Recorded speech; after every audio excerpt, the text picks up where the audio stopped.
Très souvent, on minimise la douleur des autres. Et c'est ça qui pousse les gens à commettre l'irréparable.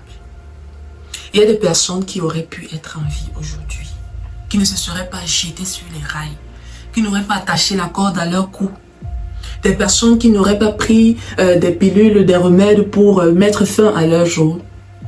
Si leur entourage témoignait d'une oreille attentive qui ne juge pas. Ne soyez pas la raison pour laquelle l'un de vos proches met fin à ses jours ou se ôte la vie. Parce que vous avez manifesté de l'incompréhension face à sa douleur.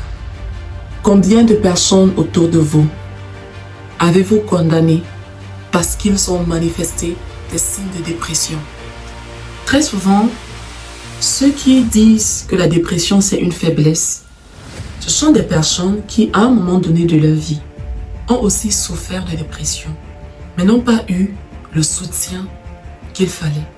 Si vous avez des proches qui souffrent de dépression, au lieu de les motiver, accompagnez-les dans leur guérison. Lorsque quelqu'un vous dit comment elle se sent, lorsque la personne a eu le courage de vous exprimer sa douleur, de vous dire comment elle se sent, s'il vous plaît, ne minimisez pas la douleur de quelqu'un qui souffre. Comment vaincre la dépression?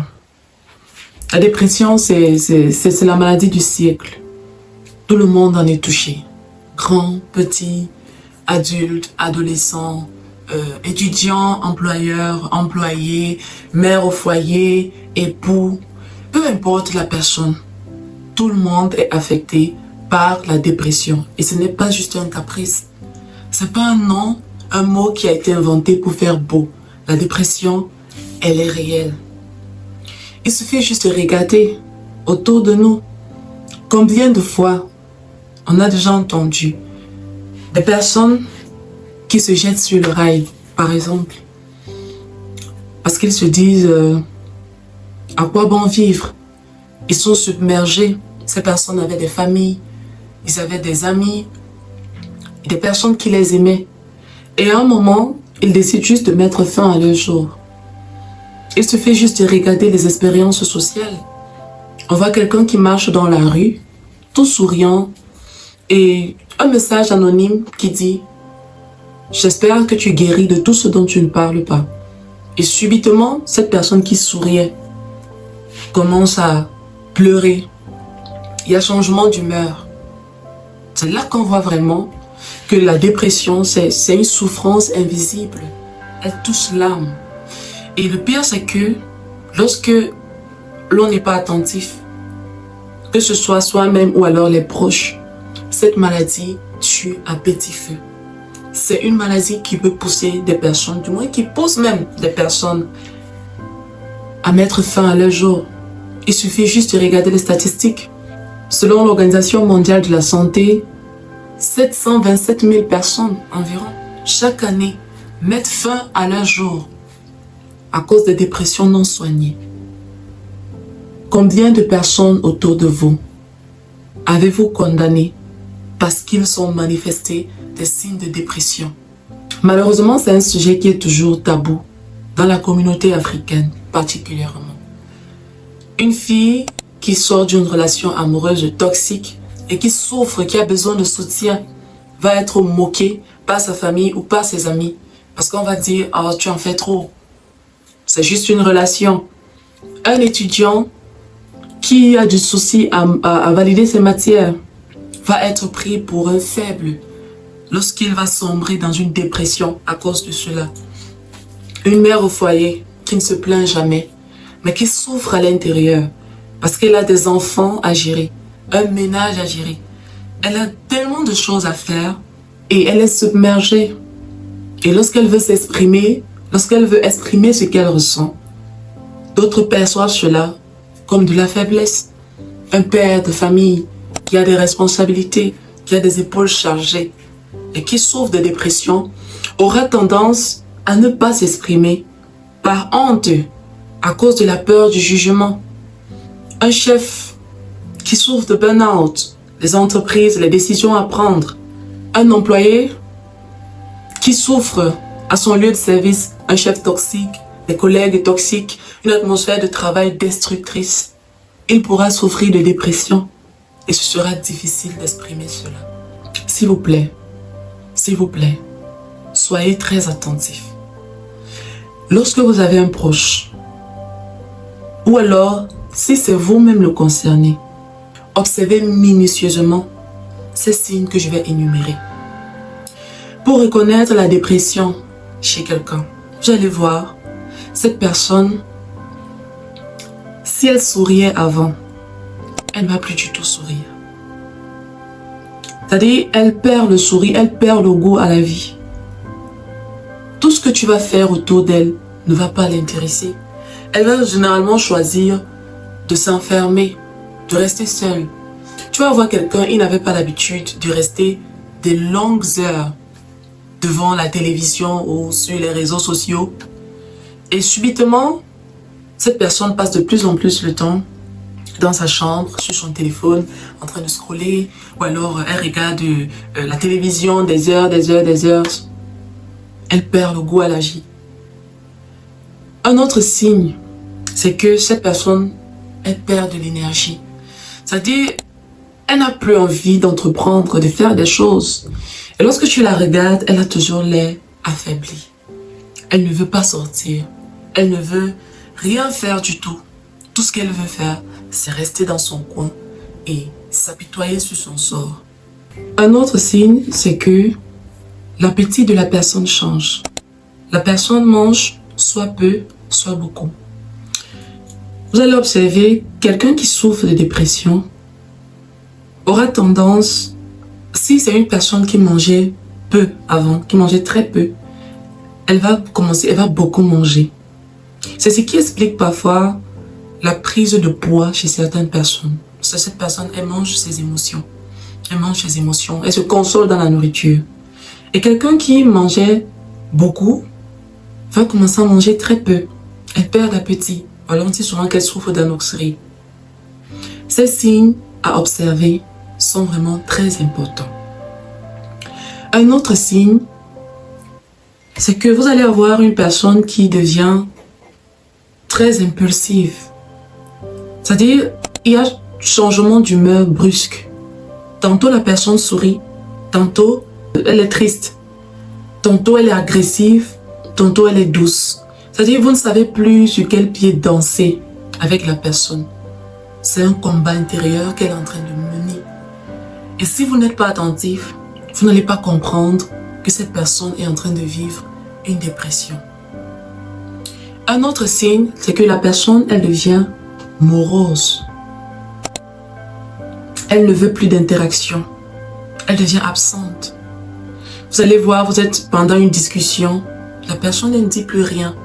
C'est quelqu'un qui avait l'habitude de parler, d'être souriante, d'être joviale, mais elle ne parle plus. Elle perd intérêt, c'est-à-dire vous parlez et elle n'est plus présente. Et si c'est quelqu'un qui n'avait même pas l'habitude de parler, elle ne va même pas être présente lorsque vous allez faire vos discussions.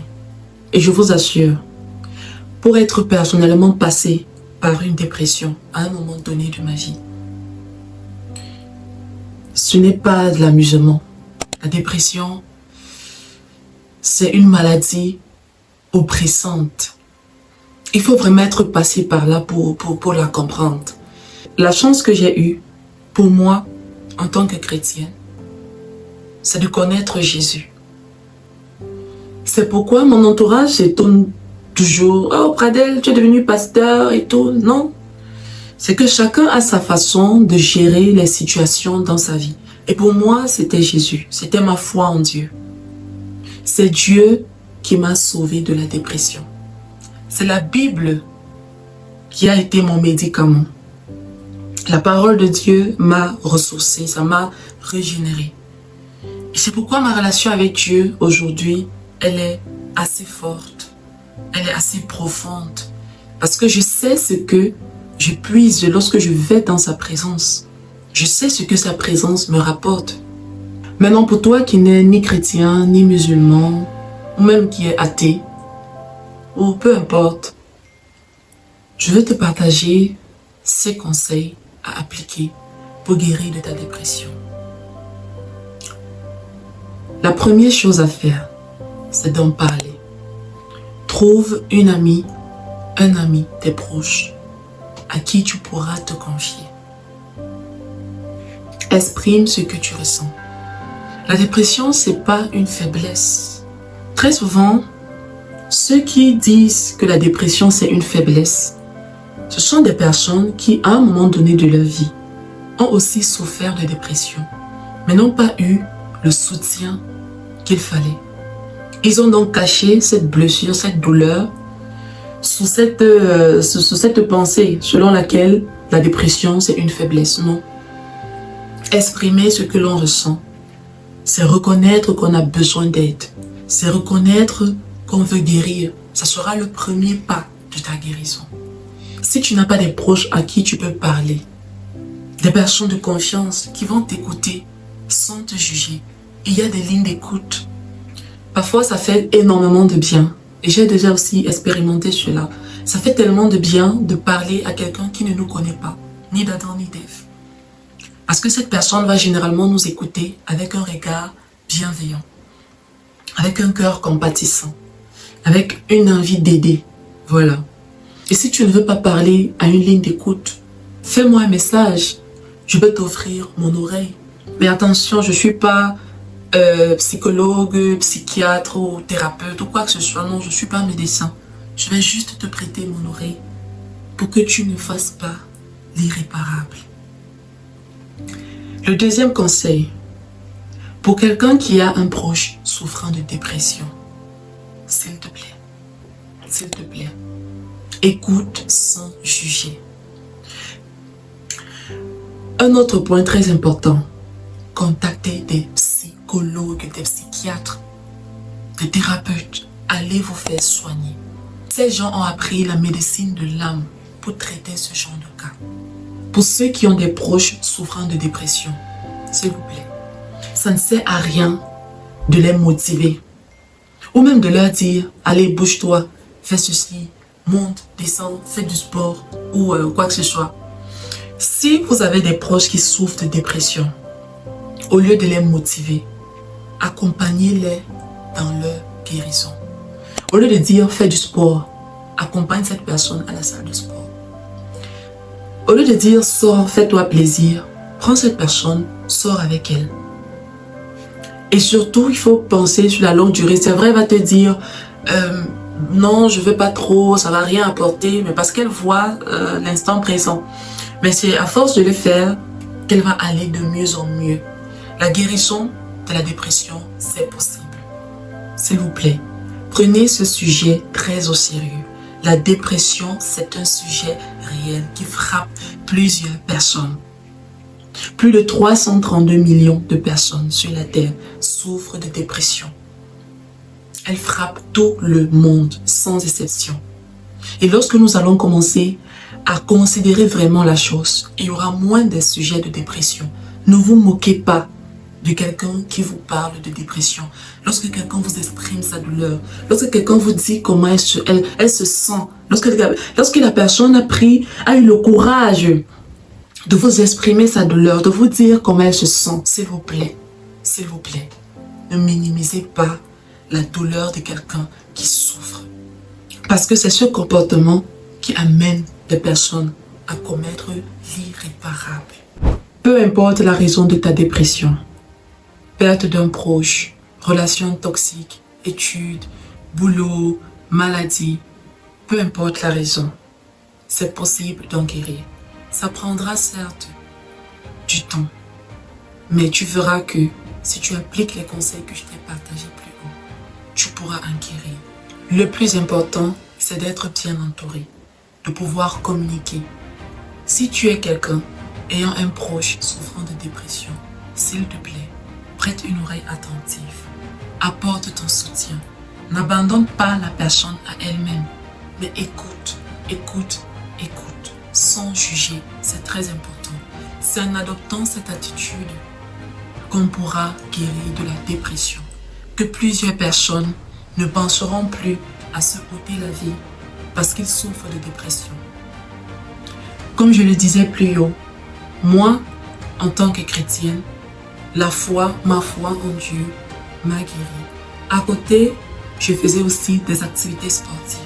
J'ai aussi eu à rencontrer des psychologues. Rencontrer des psychologues, c'est très important. Rencontrer un psychologue ne veut pas dire qu'on est faible. Au contraire, c'est cacher sa douleur qui est un signe de faiblesse. Parler de ta douleur montre que tu reconnais avoir besoin d'aide. Tu as le désir d'être aidé. Et c'est cela qui va marquer le début de ta guérison.